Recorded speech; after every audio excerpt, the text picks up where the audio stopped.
존경하는 부의장님 그리고 선배 동료 의원 여러분, 윤상현 의원입니다. 저는 오늘 이재명 정부 2년차를 맞이하여 대한민국을 지키는 우리 외교 안보 통상의 기준선이 흔들리고 있는 것은 아닌지 묻고자 이 자리에 섰습니다. 먼저 존경하는 총리님 나와주시죠.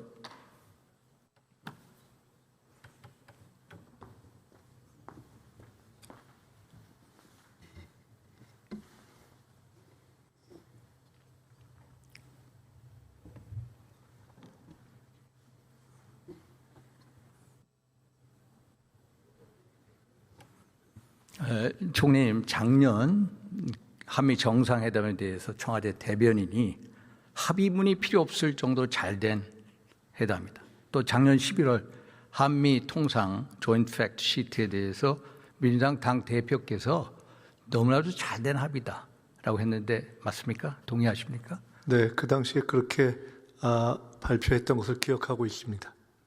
그런데 총리님, 트럼프 정부 2기 들어서기 전에 우리 자동차 같은 경우에 관세가 얼마였습니까? 0%였죠. 네, 그렇습니다. 그런데 15%로 올라갔죠. 맞습니까? 네, 우리만 그런 것은 아니라는 것도 알고 예, 있고요. 물론 이제 유럽, 일본 15%인데 자동차 같은 경우에 원래 유럽이나 일본은 2.5%였습니다. 그런데 똑같이 15%가 됐습니다. 그러면 상대적으로 우리는 불리한 합의를 한 게 아닌가? 그렇습니다. 그리고 우리가 15% 관세 인상인데 또 25%로 인상하겠다고 관복 해제하겠다고 그러지 않습니까? 그러면 이게 잘된 합의라면 이렇게 될 수가 없다 이런 생각이 들고요. 우리 총리님께서 지난번에 벤스 부통령 만나셨는데 참 상징적인 장면이 있었습니다. 역대 총리 중에 그런 분이 없을 거예요. 그래서 한 라인도 만들어 놓으셨죠. 그런데 한 라인을 만들어 놓으셨으면은 그 전에 이런 것을 통보를 받으셨나요? 정확하게 말씀드리면은 벤스 부통령을 만난 그 귀국한 다음 날 그 트럼프 대통령의 관세 인상 메시지가 있었습니다. 만났을 때 당시에는 그 얘기가 없었고 제가 그때 또 그 이후에 확인한 바로는 사실은 미 행정부 내에서도 트럼프 대통령 외에 그야말로 한두 분 통상에 관계하는 분들이 많이 그걸 인지하고 있는 상황이어서 매우 갑작스러운 상황이었다 이렇게 확인하고 있습니다.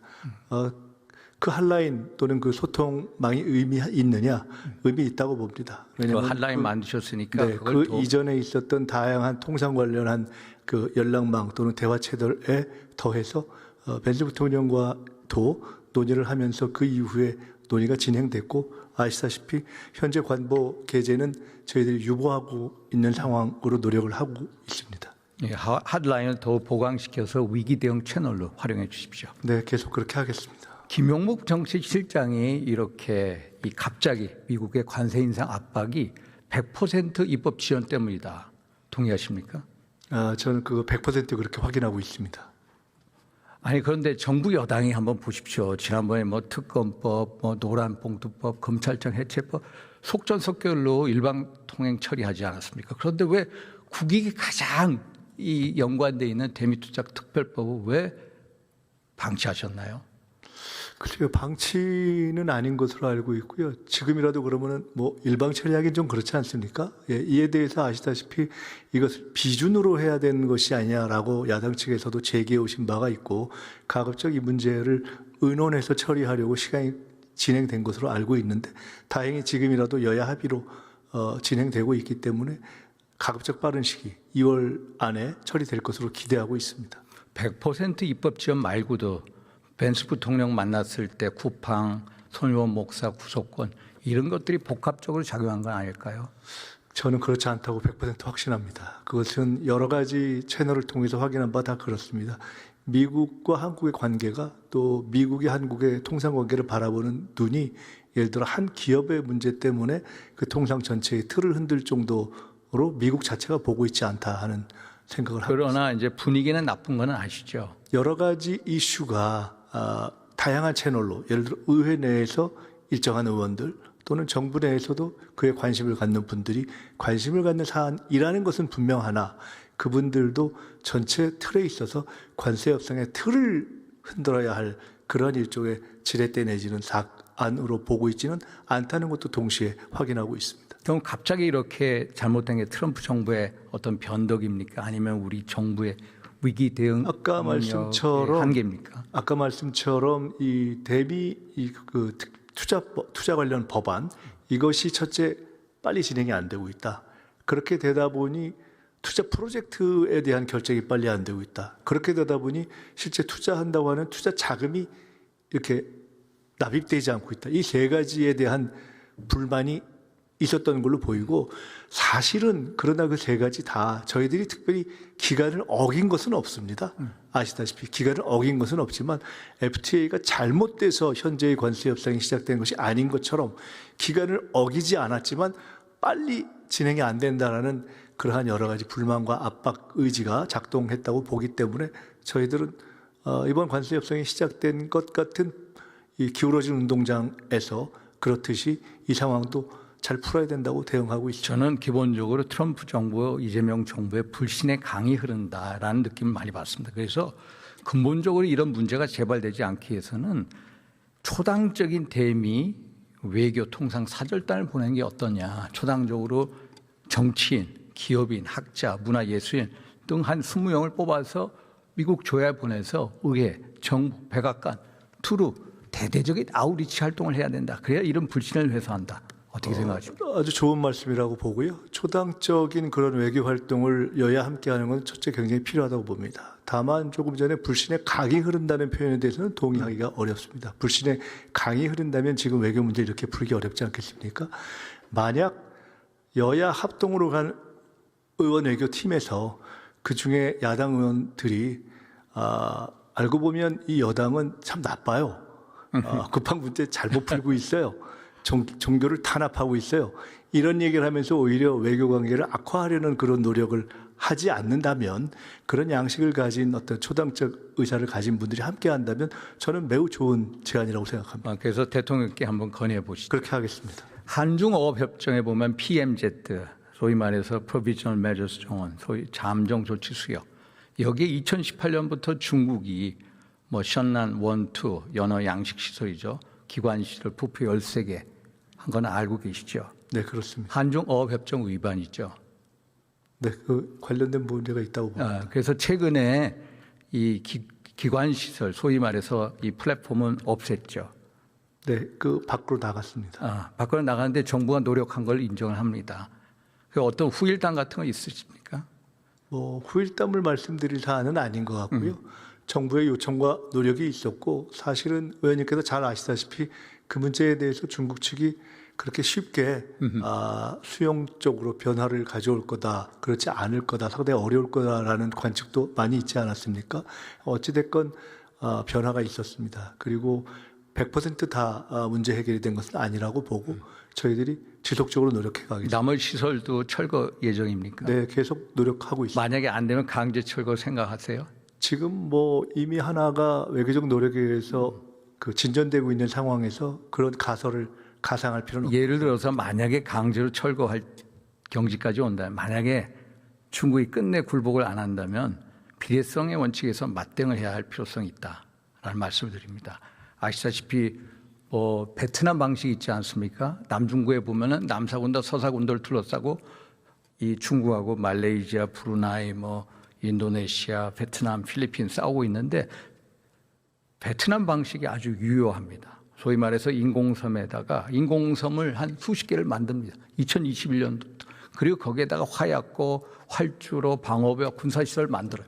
그 수준이 벌써 중국이 한 거에 80% 가까이 왔습니다. 이게 가장 맞대응 비례성 원칙. 한번 검토해 보시죠. 네, 아까도 말씀드렸듯이 굳이 외교적 노력이 진전을 못 안 될 한 상황에서 가설을 굳이 세울 필요는 없다고 보고요. 다만 그와는 별도로 비례성 원칙 등등을 제기하는 문제 제기에 대해서도 저희가 충분히 듣고 알고 있습니다.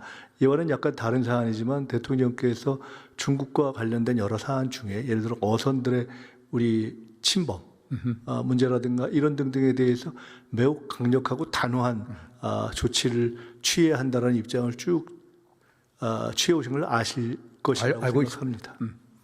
그 북한에 억류된 한국인 6분 알고 계시죠? 어떤 분들입니까? 어디에 있는지 알고 계세요 혹시? 저는 정확하게 그분들이 어디에 계신지는 정보를 갖고 있지는 않습니다. 근데 김정욱 선교사, 최춘길 선교사, 뭐 김국기 선교사 해가지고 벌써 북한에 억류된 지 10수년이 지났습니다. 네. 굉장히 민당 안타깝게 인권을 중시하는 우리 민당 이재명 정부에서 꼭 그분들의 어떤 행사, 소위 말해서 행방 어디 있고 무슨 어떻게 지내는지 꼭 추적해 주십시오. 꼭 구출해 주십시오. 남북 간의 대화가 다시 열린다면 저희들이 반드시 놓치지 않고 그분들의 인권에 대해서 저희들이 매우 중히 생각하면서 찾아가겠습니다. 우크라이나에 있는 북한의 생존 병사 2명 벌써 한국에 오고 싶다고 한 지 1년이 넘었습니다. 그 사람들 어떻게 되고 있습니까? 그에 대해서는 저희가 그분들의 의사에 우리 헌법 정신과 그분들의 의사에 따라서 한국으로 오기를 원하면 우리가 받아들이고 싶다라는 의사를 이미 표명한 것으로 알고 있습니다. 다만 우크라이나 전쟁이 아시다시피 현재까지 일단락되지 않은 상태였지 않습니까? 이것은 앞으로 일정한 진전이 있기를 기대하고 있습니다. 러시아 우크라이나 종전 협상에 들어가면은 그 사람들이 북한 본국에 송환될 위험에 처할 수가 있어서 우리가 빨리 선수 쳐달라 이 말씀을 드리는 겁니다. 네, 이미 입장 표명은 했고 예. 그런 문제는 그래서 노력을 하고 빨리 네. 구출해 내야 된다. 네, 국제법을 준수하면서 저희들이 요구할 것을 요구하고 그렇게 하겠습니다. 그래서 어떤 국민의 생명, 안전을 지키는데 국가는 침묵할 자유조차 없다. 꼭 명심하시고 빨리 북한 억류된 선교사들 또 우크라이나는 북한 생존 병사 2명 빨리 한국으로 구출해 오십시오. 네, 의원님의 문제 제기를 중하게 저희들이 받아들이겠습니다. 수고하셨습니다. 외교부 장관이 나오시겠습니까?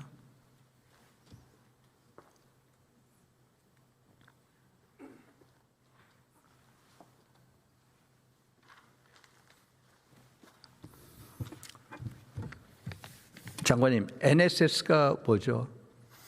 미국의 전략입니다. 네, National Security Strategy. NDS는 뭡니까? 그건 그 다음 단계 국방 전략이라고 알고 있습니다. 맞습니다. NPR은 뭡니까? 그건 역시 같은 류의 전략 페이퍼입니다. Nuclear Posture Review죠. MDR은 뭡니까? 그건 디펜스. 미사일 디펜스에 하는 거죠. 그런데 작년 올해 초 해가지고 미국이 NSS나 예를 들어서 NDS에서 확장 억제 표현 사라진 거 아시죠? 네, 그렇습니다. 네. 그런데 미리 통보 안 받으셨습니까?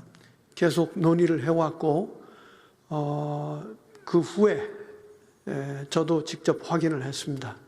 확장 억제에 대한 미국의 확고한 입장을 다시 한번 재확인 받았습니다. 그런데 왜 여기 표현이 빠집니까? 그것은 그 미국 전체 그 전략을 재조정하는 과정에서 대강의 것만을 발표하기로 했다. 그래서 빠졌다는 설명을 들었습니다. 바이든 정부는 어떻게 했습니까? 그때는 들어갔던 걸로 기억. 바이든 정부는요, NPR, 예를 들어서 NDS, MDR 전부 다 확장 억제가 23차에 들어갔습니다, 장관님. 이런 식으로 소위 말해서 SCM의 확장 억제 표현이 나오지만 그 상위 문서에서 빠진 것은 미국의 전략의 변화다. 중하게 읽고 있으십니까? 네, 매우 엄중한 사안입니다. 저는 한마디로 트럼프 행정부가 한국 방어 너희들이 주도적으로 한번 해봐. 우리는 뒤에서 서포트만 할게. 전략의 큰 변화입니다.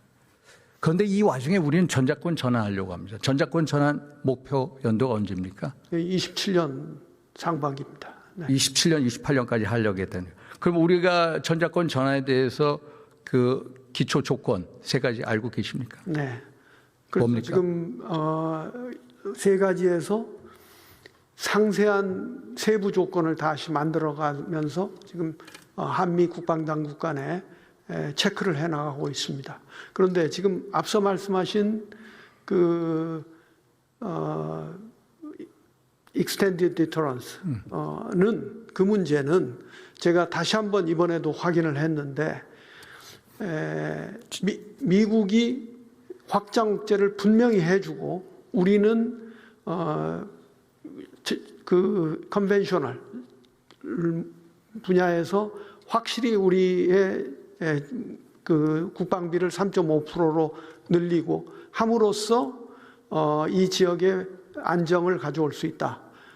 그런데 공감을 다시 한번 같이 했습니다. 만약에 미 핵 우산이 흔들린다면은 한국이 어디로 어떻게 가려고 할지 모르지 않겠느냐, 그런 얘기도 나눈 적이 있습니다. 즉 미국이 핵 우산을 조금이라도 바꿀 의사는 전혀 없다는 것을 제가 이 자리에서 다시 한번 확인드립니다. 장관님 존중합니다. 그러나 문서도 못 믿습니다. 그런데 어떻게 구두 약속을 믿습니까? 저는 이런 상황에서 전자권 전환을 급속도로 진행하고 있지 않습니까? 그런데 2014년 우리가 전자권 전환에 이 조건이 세 가지 있지 않습니까?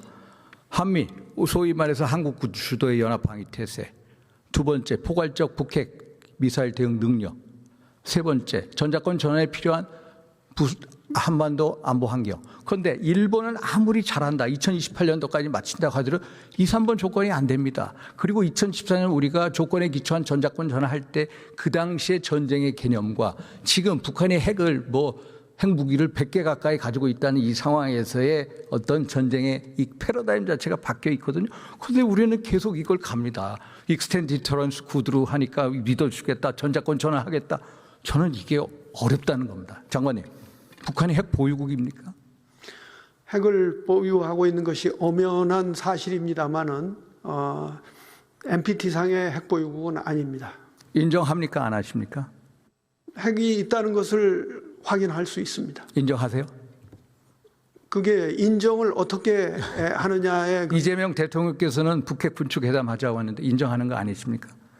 전 그렇다고는 생각지 않습니다. 그러면 이재명 대통령의 북핵 폐기 3단계 구상이 뭡니까?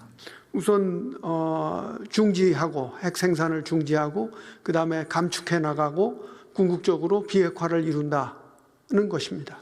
대통령이 만약에 3단계 북핵 폐기 구상이 설사 채택이 된다고 하더라도 북한이 핵을 포기할까요? 믿습니까?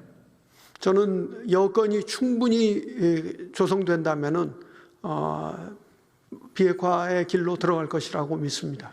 장관님, 수도 없이 제가 국회 한 20년 가까이 있면서 장관님들 그런 소리 들었습니다. 절대로 북한은 핵 폐기 안 합니다.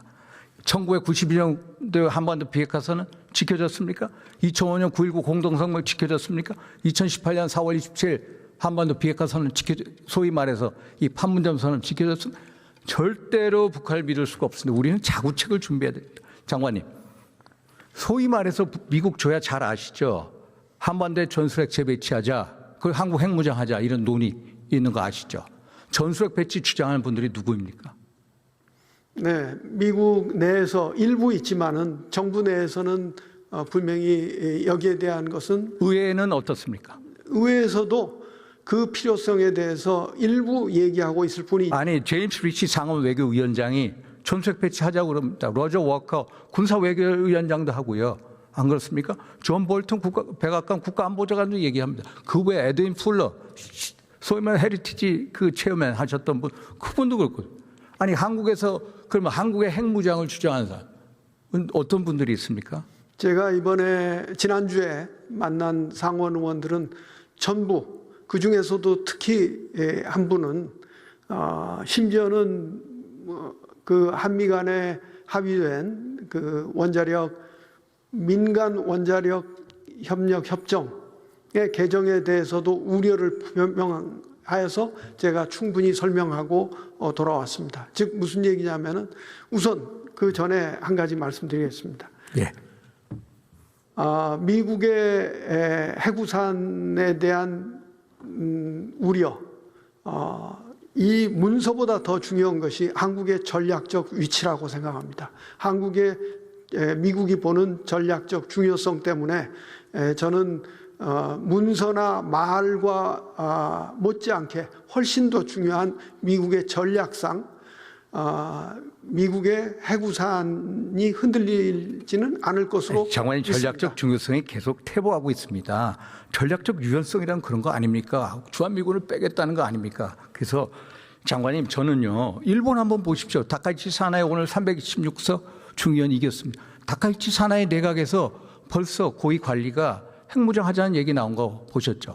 1967년 사토 에이사쿠의 비핵화 3원칙, 일본이 핵 보유, 제조, 반입 안 한다. 그것도 재검토한다는 거 아닙니까? 헤니 키신저 박사 보십시오. 벌써 3년 전에 2030년까지 일본 핵무장 한다고 그랬습니다. 지난 정부 스티브 비건 잘 아시죠? 대북정책특별 대표. 그 사람도 일본 핵무장 한다고 했습니다. 헤니 키신저도 일본 핵무장 한다고 그랬고요. 그런데 이렇게 들어가는데 우리는 소위 말해서 구두 약속을 믿고 있습니다. 전자권 전환 정책 고려위에서 2028년까지 마치겠다고 그럽니다. 그리고 핵 군축회담만 하자고. 도대체 이 상황에서 우리가 어떻게 해나갑니까? 그래서 저는요, 장관님, 우리가 한번 심도 있게 만약에 북한과 핵 군축회담을 한다면 우리도 이런 논의를 내부적으로 진전시켜야 한다는 겁니다. 이거 한번 보십시오. 엘브리지 콜비 국방부 차관, 그 사람 벌써 국방부 차관 되기 전에 한국의 핵무장 테이블에 올려놓자라고 했고요. 심지어 트럼프 대통령도 대선 후보 유세 중에 한국과 일본의 핵무장 고려해 볼 만하다고 그랬습니다. 이러면은 소위 말해서 아니 서울을 지켜주게 뉴욕을 희생할 수 있느냐? 희생 못합니다. 그래서 드골이 1960년 파리 핵무장, 불란서 핵무장 한 거 아닙니까? 그래서 우리는 나이브한 한반도 비핵화에 혼자 빠져서는 안 된다. 그래서 장관이 한번 이걸 논의해 보십시오. 네, 저는 충원드립니다. 지금 충정 어린 말씀이라고 생각합니다. 다만 그런 말씀을 하시면은 그만큼 더 우리가 레버리지가 커지죠. 아닙니다. 거기에 가까이 갈 수 없다는 점을 말씀을 드립니다. 수고하셨습니다.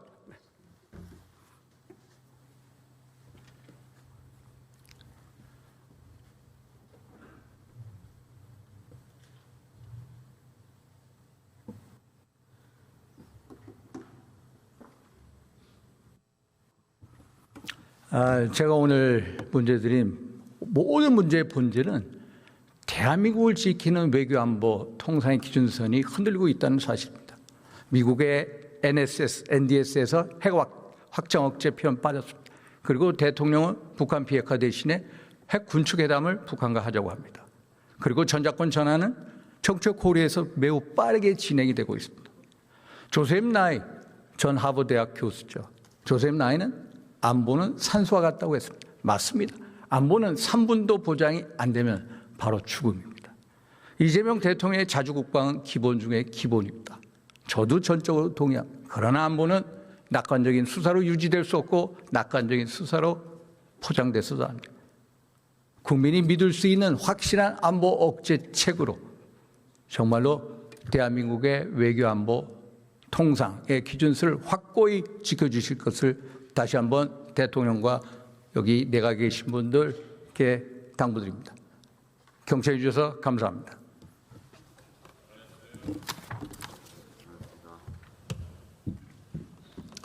예, 윤상현 의원 수고하셨습니다.